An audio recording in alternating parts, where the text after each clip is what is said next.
राम साधन मन परम प्यारे राम परम पूज्य गुरुजन परम दिव्य आत्माएं और आप सबके मंगल आशीष लिए परमेश्वर कारण कृपा करके अपने श्री चरणों में लेके आए हैं। उनका बारंबार धन्यवाद, अनंत अनंत बार धन्यवाद, अनंत बार धन्यवाद।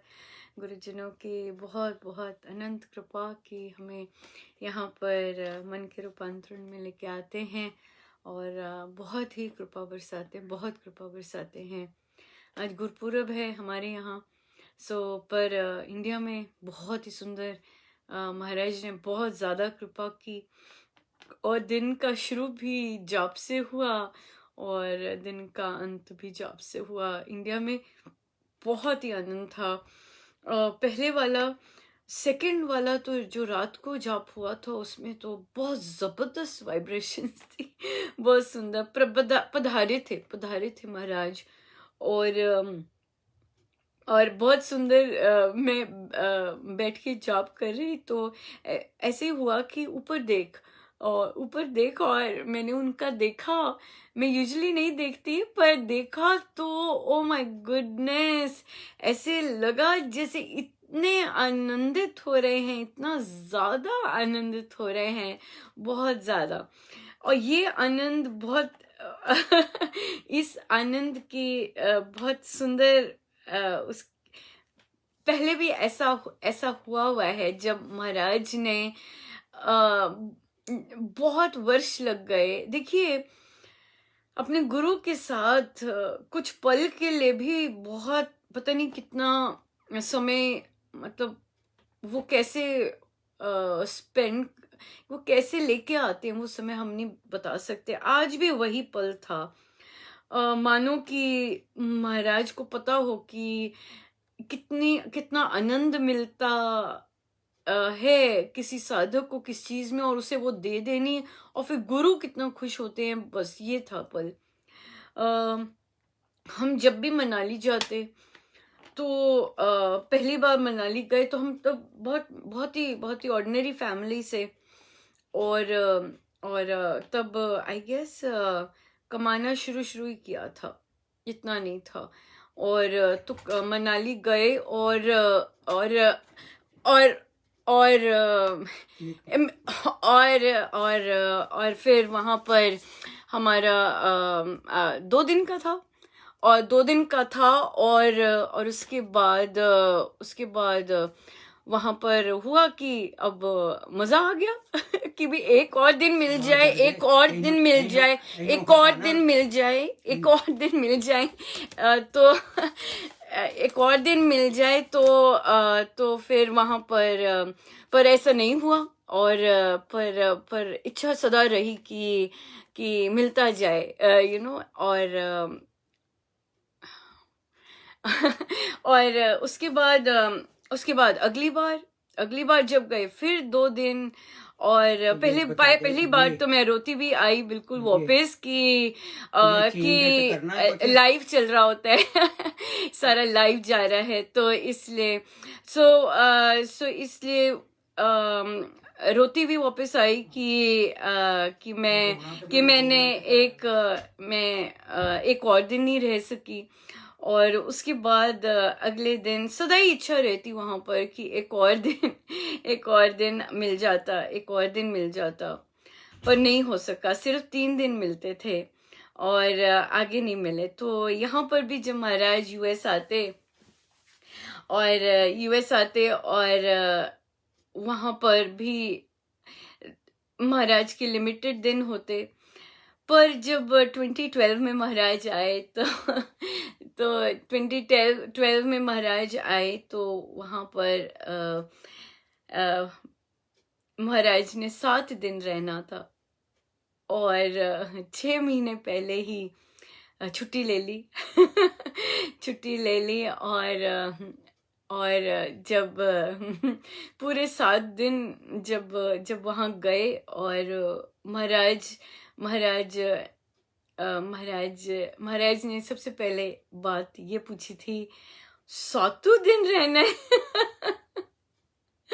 7 दिन रहना है। और ओ माय गुडनेस, 7 दिन सातों दिन रहे। और मैंने कहा जी महाराज कहते कि 7 दिन रह पाएगी। हाँ, क्योंकि मैंने कभी रामायणी भी नहीं अटेंड किया था। और देखिए 2012 में वो गुरु को पता होता है ना कि कब क्या देना है और किस चीज से बच्चा या साधक कितना कितना आनंदित होता है या कितना उसको मिलता है। आज ये वाली बात याद आई थी जब महाराज ने 7 दिन 7 दिन वे स्वयं रहे और मैं भी रह पाई।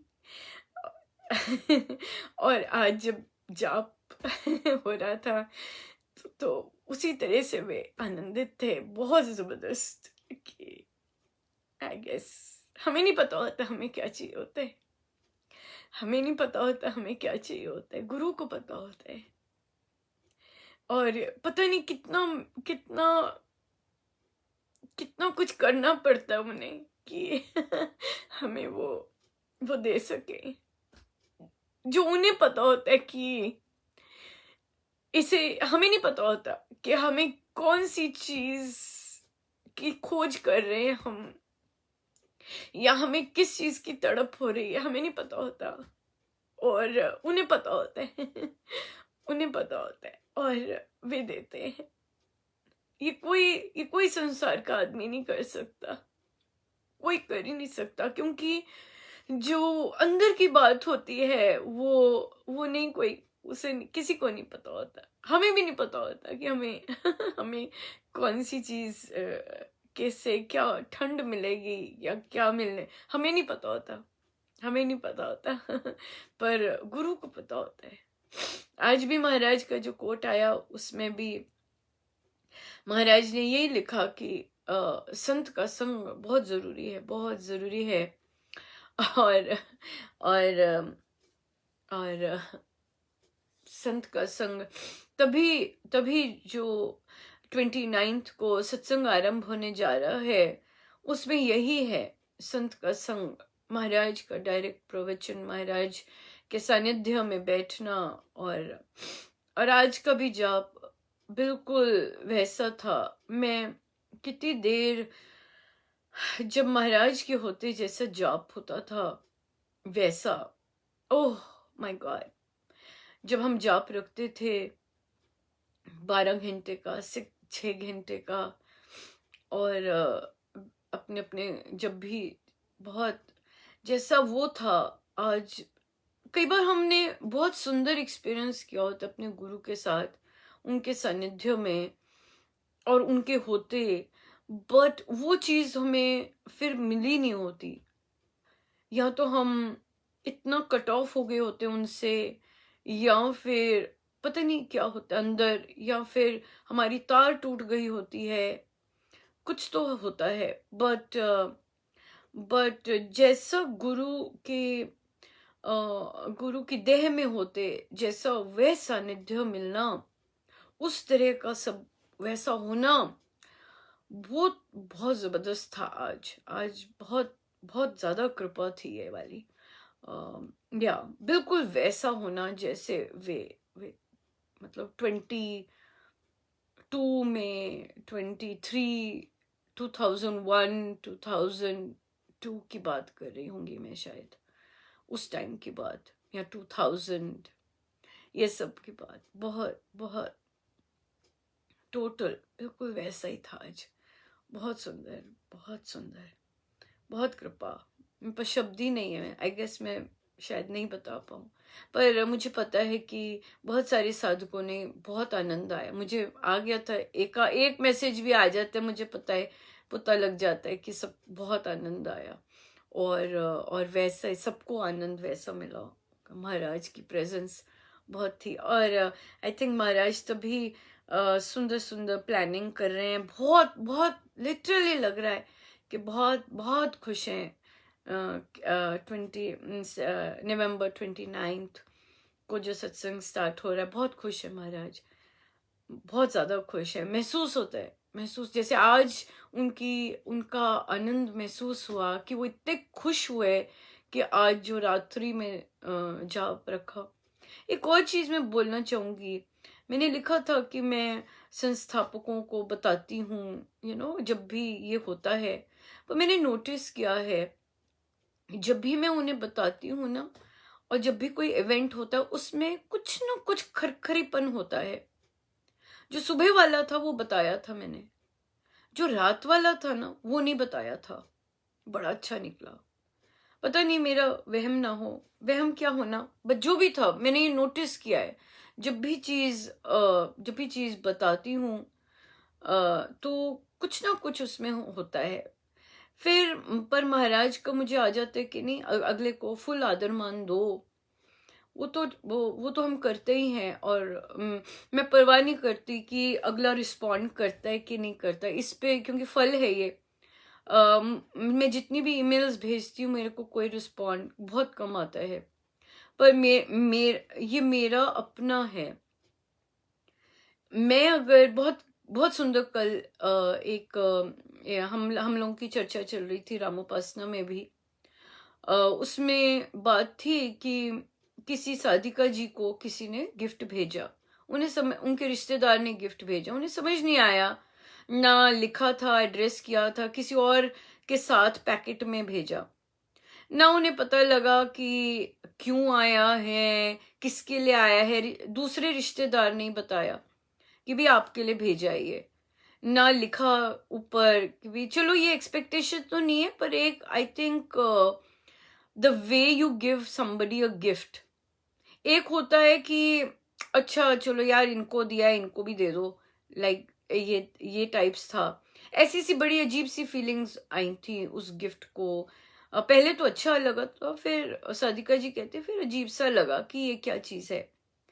तो हम चर्चा कर रहे थे कि उन सादिका जी को कैसे रिस्पॉन्ड करना चाहिए।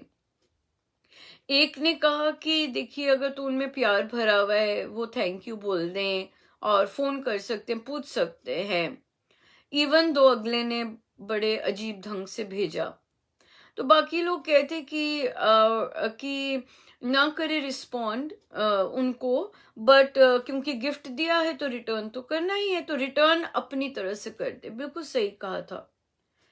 तो यही बात है कि हमारी एक अपनी ग्रेस होती है कि हम अगर कहीं से निकल भी रहे होते हैं, हम बहुत सुंदर शालीनता से बताकर करेंगे कि हम अब इन इन दिनों में आया करेंगे, या इन इन दिनों में नहीं आया करेंगे। दूसरे को फर्क पड़े ना पड़े, हो सकता है बिल्कुल ना पड़े फर्क, इट्स ओके।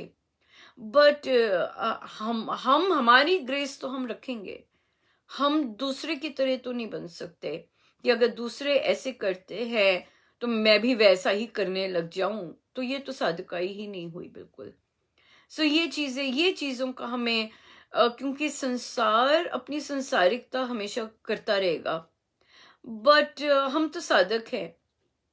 हमें तो साधना के आध्यात्मिक पथ पे चलना है। रेगुलर साधना भी नहीं हम करते, हम तो आध्यात्मिक पथ पे चलते हैं। और आध्यात्मिक पथ में तो सबके सबके साथ हम एक सा व्यवहार करते हैं। क्यों? आध्यात्मिक है, अंदर से भीतर एक जैसे। संसार में चलता, उसने मेरे साथ ऐसा व्यवहार किया तो मैं भी उसके साथ ऐसा ही व्यवहार करूंगी या करूंगा। बट फिर क्या हुआ, जब ये सारी चर्चा सुना दी गई उन साधिका को, उन साधिका ने फोन किया। उन्होंने, वो जहां भी हम सुन लेते हैं तो वो फिर उसको क्रॉस ओवर करने के लिए जरूर कदम उठाते हैं। तो उन्होंने कॉल किया और पूछा भी क्या था ये। और तो जो जो उनके रिश्तेदार थे, उन्होंने यही था कि उन्होंने अपनी जो ससुराल में सब फैमिली को दिया था तो सोचा इधर भी दे दे। पर अपने आप ही बोली जाए कि वो समय पर नहीं पहुंचा तो क्या हुआ, सारा साल चल सकता है, इस तरह चल सकता है, तो ठीक है, उन्हें पता लग गया कि उन्होंने किस ढंग से भेजा था क्या। पर उन्होंने अपनी तरफ से कॉल किया। वे ये नहीं चाहते थे कि वे संसारिकता का प्रत्युत्तर संसारिकता में दें, बिल्कुल नहीं। और और उन्होंने अपनी सादकाई में ही रखा कि हाँ ठीक है, ये चीज़ें उन्हें इंटरेस्ट नहीं है, तो अपना सादकाई में। सो ये बहुत बहुत लर्निंग एक्सपीरियंसेस होते हैं, और ये प्रैक्टिकल एक्सपीरियंसेस होते हैं जब हम कोई भी कार्य को अपने गुरु को की प्रसन्नता के लिए रिस्पॉन्ड करते हैं, कि मेरे गुरु मुझे देख रहे हैं, मुझे कैसे रिस्पॉन्ड करना है वो मैं करती हूँ, और मैं वैसे ही करने की चेष्टा हमारी होनी चाहिए, कि मेरे इस एक्शन से, मेरे इस रिस्पॉन्स से मेरे महाराज को ठीक लगना चाहिए, पसंद आना चाहिए, या फिर वो तो बहुत खुश होते हैं। मेन बात तो यही है कि हमारे गुरुजन खुश हों। एक और चीज हुई, चाय जो लोग 1-2 दिन से सुन रहे हैं चाय, वो बच्चा माना, और वह बच्चे ने अपने पेरेंट्स को अप्रोच की कि मैं ऐसे चाय बेचना चाहता हूँ। और आपको पता होगा कि वो बच्चा ट्रॉमा से निकला है, पर इंडिया में क्योंकि ट्रॉमा और मेंटल जो हर्ट है उसे सीरियसली नहीं लेते हैं, और चलते जाते हैं। वो इतना नहीं लेते कि सच में कुछ हर्ट हुआ है या ऐसा है। तो पर बच्चा गया और उसके फादर कहते हैं उसे, नहीं, ये सब नहीं करना है, रिश्तेदार क्या कहेंगे, चलो। तो और तो रिश्तेदार क्या कहेंगे, और उसके बाद पढ़ो, ये पढ़ने की एज है। मुझे तो बिल्कुल रिस्पॉन्स पसंद नहीं आया, और अब मैं बिल्कुल टोटली अंडरस्टैंड, मैं पहले भी अंडरस्टैंड करती थी वो बच्चा घर से क्यों जाना चाहता है, पर अब मैं टोटली अंडरस्टैंड कर सकती हूँ कि बहुत बच्चे हैं जिनके पेरेंट्स उन्हें अंडरस्टैंड नहीं करते हैं, और ना ही पेरेंट्स उनकी वैल्यूज को रिस्पेक्ट भी करते हैं। पेरेंट्स को कोई लेना देना नहीं कि बच्चा क्या कर रहा है, पेरेंट्स को सिर्फ अपनी चीज पूरी होनी चाहिए उनकी। ऐसे ऐसे बहुत सारे पेरेंट्स होते हैं आज भी, शायद हमारी सोच ऐसी है इसलिए। सो उसे कहा कि तू वो बाहर जाना चाहता है बच्चा, कहता पैसे नहीं है। तो उसे बोला कि क्यों क्यों पेरेंट्स के पैसे पे निर्भर होना। एक तो पेरेंट्स सुनाते रहते हैं दिन भर बैठ के, और ऊपर से अगर ना भी सुनाए पर कभी ना कभी तो सुनाएंगे ही, ऐसा किया हमने, फिर ऐसा किया, ऐसा करना पड़ा, इस तरह से। स्कॉलरशिप पे बच्चे इतने स्मार्ट हैं, स्कॉलरशिप पे निकल सकते हैं, इतना इतना गजब का पढ़ें कि हल्का सा लेकर निकल जाएं और स्कॉलरशिप पे पढ़ें, और अपनी सारी पढ़ाई स्कॉलरशिप पे करते हैं ऐसे बच्चे जिनके घर पेरेंट्स बहुत बार बार सुनाते। बच्चों ने किया होता है ऐसे कि पेरेंट्स का धेला पैसा नहीं लेना मुझे, और क्यों सुनाते इतना ज्यादा जबरदस्त। लड़कियां भी ऐसी होती हैं कि मन में ठान लेना, नहीं, और मुझे लेना ही नहीं है, धेला पैसा नहीं लेना है अपने पेरेंट्स का, और पढ़ाई मैं अपने पैसों से ही करूंगी। और मिलता है उन्हें, बहुत मिलता है फिर, राइट, बहुत मिलता है। सो इसलिए इन चीजों पे जितने बच्चे अपने अपने पैरों पे अर्ली पढ़ें और कमाएं, पढ़ें और कमाएं, हो सकता है सब कुछ। थोड़ी देर पढ़ते हैं, बाकी देर अपना मोबाइल पे रहते हैं, ये क्या फन है। इससे अच्छा है कि ग्रेजुएशन कर रहे हैं और साथ में कमाएं, अपना आगे जो करना है उसके लिए पैसे इकट्ठा करें। अगर बाहर जाना चाहते हैं तो पैसे इकट्ठा करें, पढ़ाई के साथ पैसे करने चाहिए। पेरेंट्स को जाने देना चाहिए बच्चों को कमाने के लिए। रिश्तेदार क्या कहेंगे वो आप संभालो, पर बच्चे को अपने, बालिक है, 18+ है, कमाना चाहिए जरूर पढ़ाई के साथ साथ तो। और अगर रेगुलर ग्रेजुएशन करनी है वो तो कॉरेस्पॉन्डेंस से भी हो जाए, उसका क्या है, पर कमाना चाहिए साथ साथ, बिल्कुल कमाना चाहिए। और जितनी जल्दी अपने पेरेंट्स के उससे हटें, उनके उनके पैसे से हटे उतना ही अच्छा रहता है। वेल मेरी सोच तो ऐसी है, और मैं तो यंग बच्चों को ज़रूर ऐसे ही बोलूँगी कि मेरे गुरुदेव ने भी ऐसे ही किया था और मेरी सोच भी ऐसी है।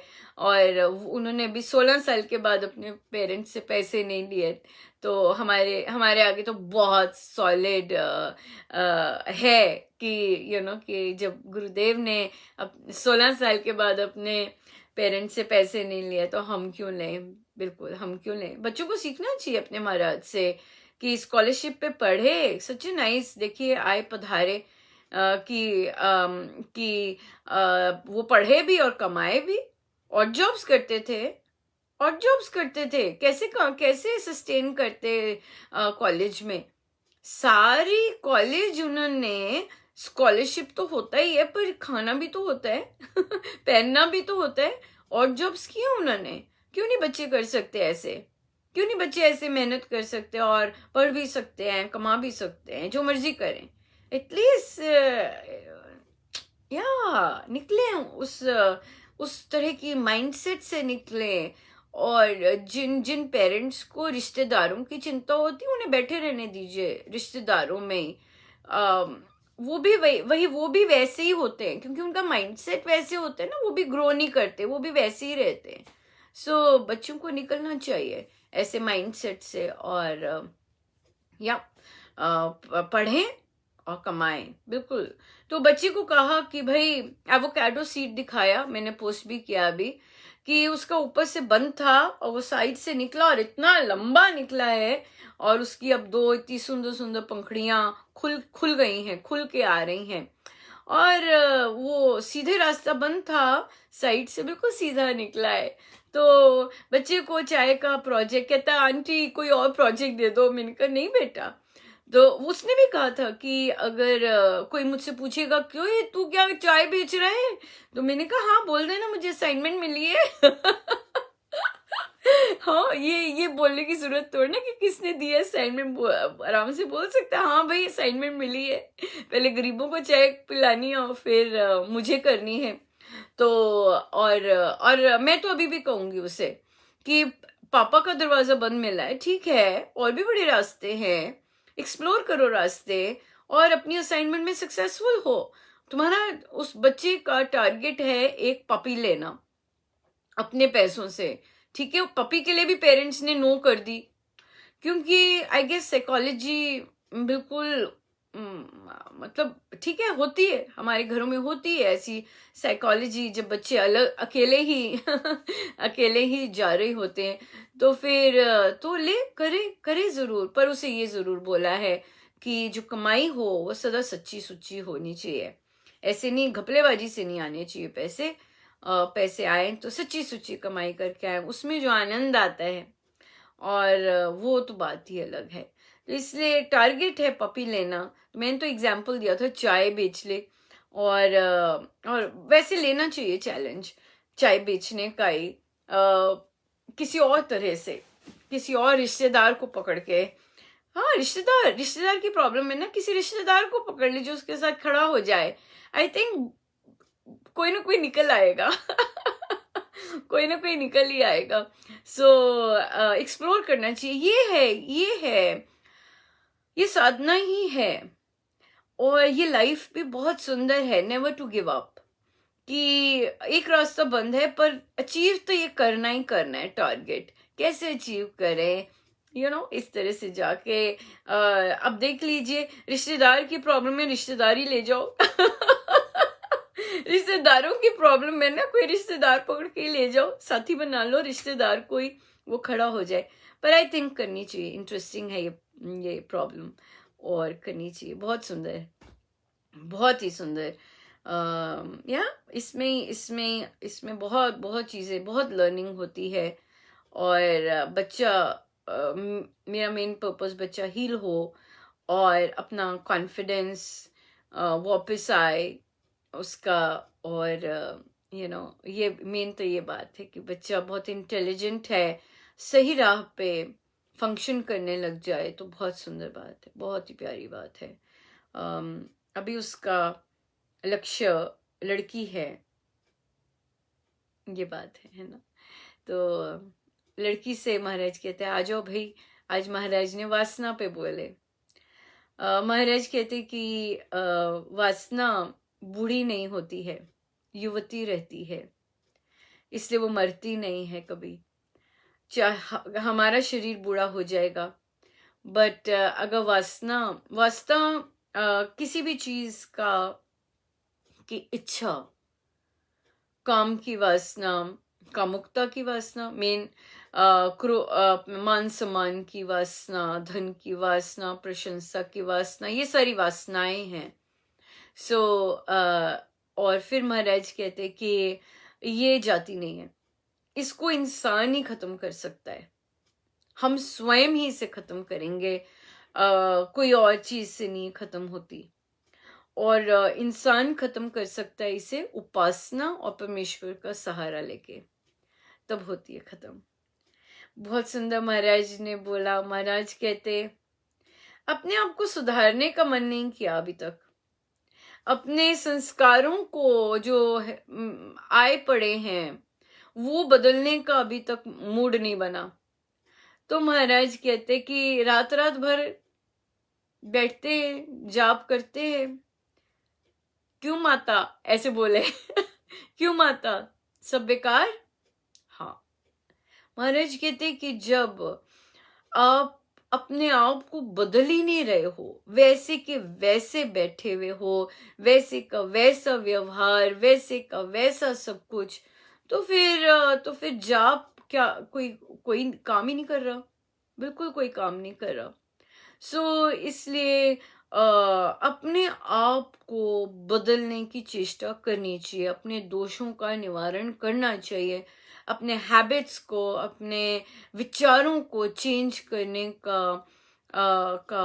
की ओर बढ़ना चाहिए। वो तब जाप हेल्प करेगा, तब जाप हेल्प करता है। बिल्कुल सही है। और क्योंकि हमारी तो अनंत जाप होते आए हैं, बहुत लोग बहुत जाप करते, बोले महाराज सही सही रात बैठ के जाप करते हैं, किंतु अपने आप को बदला ही नहीं, अपने आप को बदला ही नहीं, अपनी ऐंठन नहीं बदली, अपना व्यवहार नहीं बदला, कुछ भी नहीं बदला। सो इसलिए वो किसी काम का नहीं जाप, वैसे ही बैठा हुआ है सो इसलिए तभी हमें क्या गिफ्ट दिया है, मन का रूपांतरण, कि स्वयं को बदलें, अपने मन के विचारों को बदलें, अपनी सोच को बदलें, राइट। और ये चीज बच्चे देखिए इन्हीं चीजों से घबरा जाते हैं, इन्हीं चीजों से लगता है दुनिया ऐसी ही है।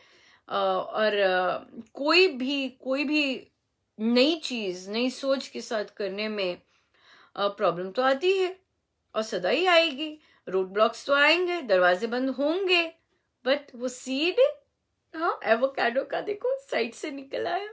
बस उसी से सीखना है हमें कि नहीं, हम भी गिव अप कर जाते हैं, हम घबरा जाते हैं, बट नहीं, हमारे साथ तो बहुत बड़ी शक्ति है। महाराज ने बोला ये, महाराज कहते स्वामी जी महाराज मिले हैं, राम नाम का महामंत्र मिला है, उसके बाद भी अपने आप को अगर अब इस जन्म में बदला नहीं तो कितना बड़ा दुर्भाग्य है, ये बोले। सो या अच्छा लगता है ना कि महाराज ने हमें उस रास्ते पे चला रहे हैं जो उन्हें कितना पसंद है। मन का रूपांतरण, अपने आप को बदलना, अपने में चेंजेस लेके आना, अपने बिहेवियर्स में चेंजेस लेके आना, अपनी सोच में, अपने एटीट्यूड में चेंजेस लेके आना, तभी तो फिर खुश होते हैं, बहुत खुश होते हैं, है ना। बहुत बहुत ही सुंदर।